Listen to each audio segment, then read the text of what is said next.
जी next call attention notice है जी मुमताज़ अली चांग साहब जी। जी मुमताज़ साहब। थैंक यू स्पीकर साहब। ये कॉल अटेंशन से पहले सर हबीब जालिब का एक शेर है, इस देश में लगता है अदालत नहीं लगती, जिस देश में इंसान की हिफाजत नहीं होती। मखलूक खुदा जब किसी मुश्किल में हो फंसी, सजदे में पड़े रहना इबादत नहीं होती। हर शख्स सर पे कफन बांध के निकले, हक के लिए लड़ना बगावत नहीं होती। जी चांग साहब।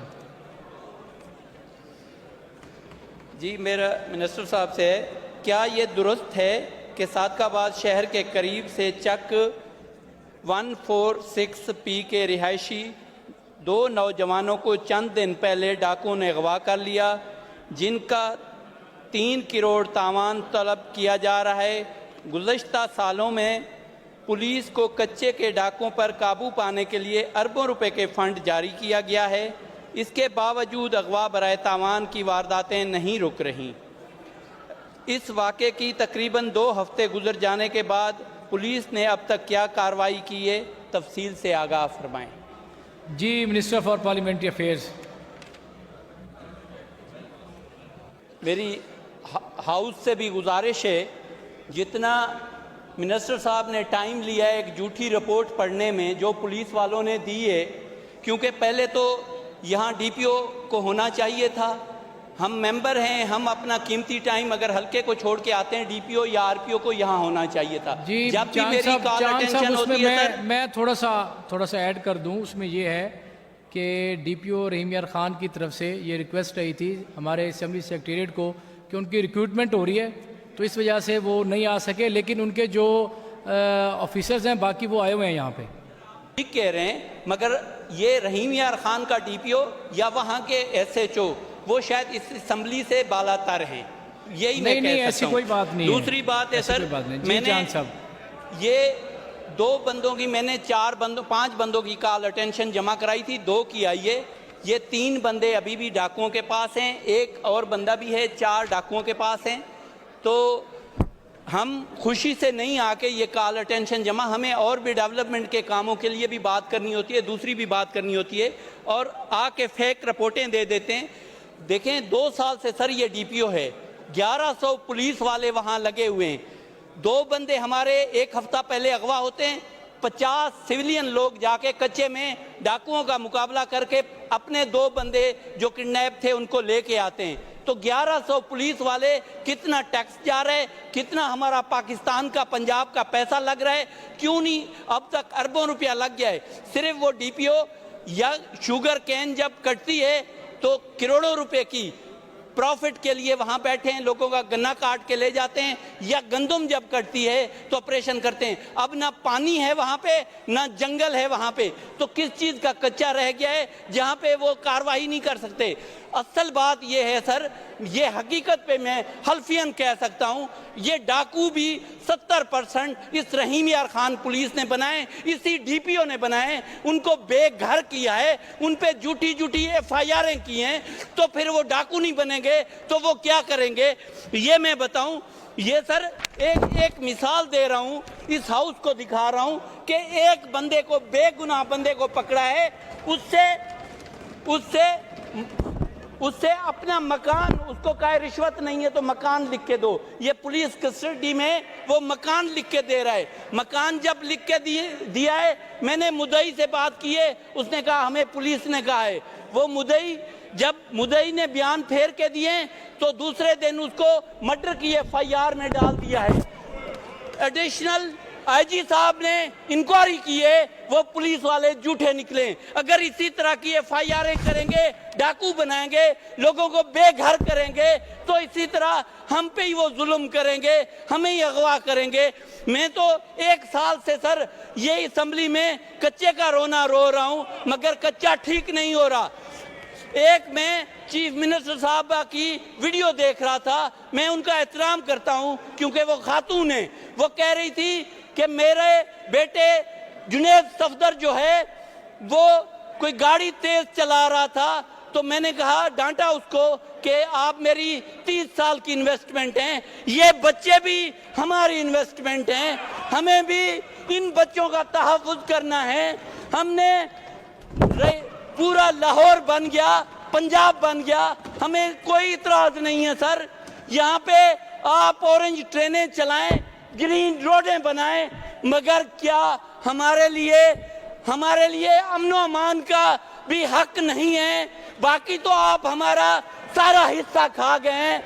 ये करप्ट लोग जिनकी आप तर्जमानी कर रहे हैं, झूठी रिपोर्टें बना के देते हैं, ये लोग मकाफात अमल है। कल अगर 4 साल उन्होंने काम नहीं किया, आप भी वही कर रहे हैं, कल आपके साथ भी वही होना है।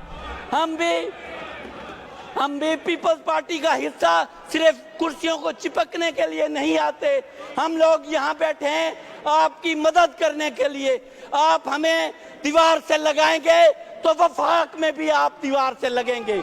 आने वाले बजट में आप भी बजट पास नहीं करा सकेंगे।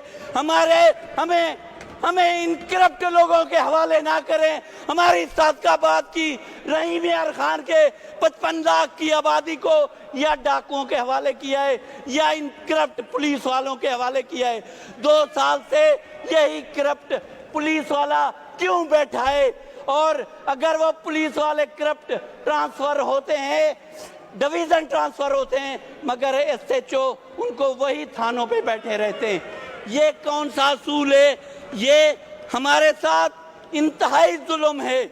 जैसे स्पीकर साहब, जैसे आप कहते हैं जी मैं सुन रहा हूँ सर, सुन रहा हूँ। आप भी सर, मैं बेहतर समझता हूँ सर कच्चे के मामला। सर आप भी जनूबी पंजाब से हैं, हम राजनपुर वाले हों, रहीम यार खान वाले हों या बहावलपुर, हमें महरूमियाँ कम हैं।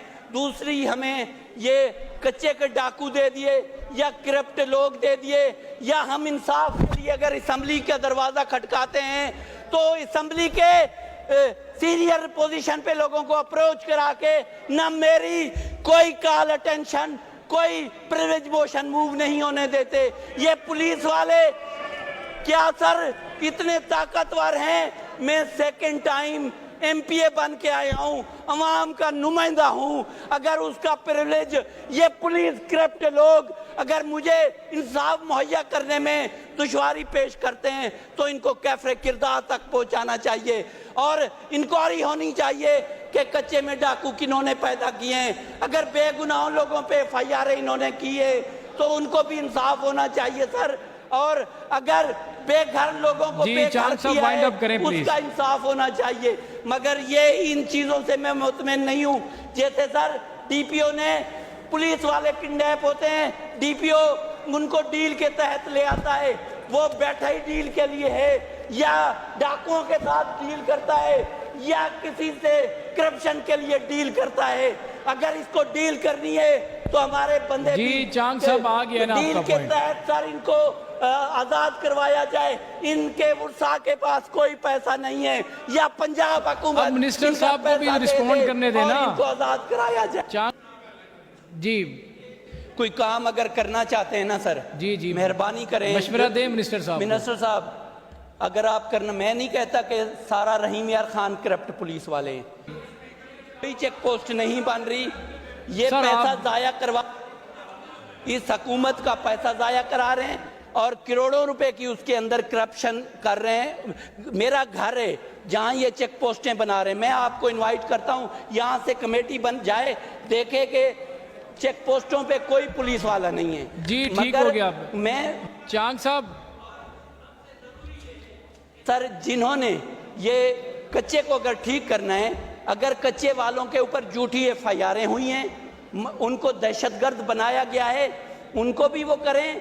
और जिनकी जमीनों पे पुलिस वालों ने कब्जे किए हुए, मिनिस्टर साहब जी पुलिस वालों ने कच्चे में, पुलिस वालों ने, अगर मैं झूठ बोलूं तो मैं मेंबर नहीं बनूंगा। आप हैं, अगर 1000 एकड़ पुलिस वाले की कच्चे के अंदर जमीन मैं ना साबित करके दूं तो फिर इसको देखें अपना मिनिस्टर साहब, आप मिनिस्टर साहब, ये जो कंसर्न, ये जो आप ऐसे केस को प्रिविलेज कमेटी को नहीं भेजते तो फिर ये मेरिट नहीं है, ये फिर पीपल्स पार्टी के साथ जो 30 साली आपका दिल में है, वो हमेशा आपने तासुब की सियासत की, आज भी अगर वही करना चाहते हैं हमारी लीडरशिप ने। चांद साहब आप एक सेकंड आप जरा तशरीफ रखें ना। चांद साहब जनाब स्पीकर एक सेकंड तशरीफ रखें। मियां साहब मेरी बात सुने जी, मैं अर्ज कर रहा जी, आप मियां साहब मेरी बात सुने। अगर किसी पुलिस वाले ने वहाँ के किसी रिहायशी सादिकाबाद रहीम यार खान के किसी भी किसान पर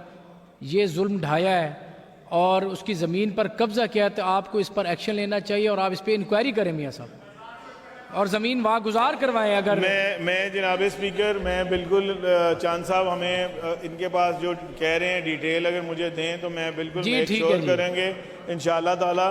चांद साहब आप बैठ जाए ना सेशन के बाद या कल बैठ जाए मिनिस्टर साहब के साथ। चांद साहब से ये कहना चाहूँगा कि आप हमारे लिए बहुत काबिल एहतराम हैं और हम कोई फ़र्क नहीं समझते अपने जो कोalition पार्टनर्स हैं, चाहे वो पीपल्स पार्टी से हों या किसी भी जमात से हों। जो कोalition गवर्नमेंट्स होती हैं उसमें सब बराबर होते हैं।